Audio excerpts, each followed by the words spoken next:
بلکہ جب امریکہ افغانستان میں آیا تو یہاں سے بڑے بڑے شیوخ کو اور بڑے بڑے نامی گرامی علماء کو جہاز بھر کر بھیجا گیا اللہ عمر کے پاس.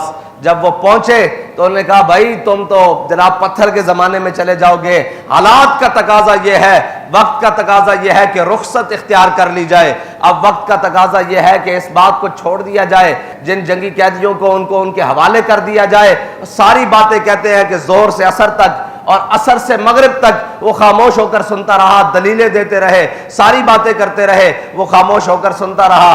جب آخری بات انہوں نے کہا اب آپ بھی تو کچھ بولیں, جب یہاں کے سارے علماء نے کہا کہ اب آپ بھی تو کچھ بولیں, ہم آپ سے سننا چاہتے ہیں, تو اس نے صرف اتنی بات کی, اس نے کہا تمہاری نظر اسباب پر ہے, میری نظر مسبب پر ہے. انہوں نے کہا اسباب یہ کہتے ہیں اس جنگ میں نہیں اپنے آپ کو ڈالنا چاہیے اور مجھے ساری باتیں جناب مان کر سر جھکا لینا چاہیے. اس نے کہا لیکن جب میں مسبب پر نظر مارتا ہوں تو وہ کہتا ہے وَمَن يَتَوَكَّلْ عَلَى اللَّهِ فَهُوَ حَسْبُهُ. اس نے کہا جب میں مسبب کی طرف دیکھتا ہوں تو وہ یہ کہتا ہے کہ وہ بندہ ہے ذرا کھڑا طرح اللہ کو پامردی مومن پہ بھروسہ.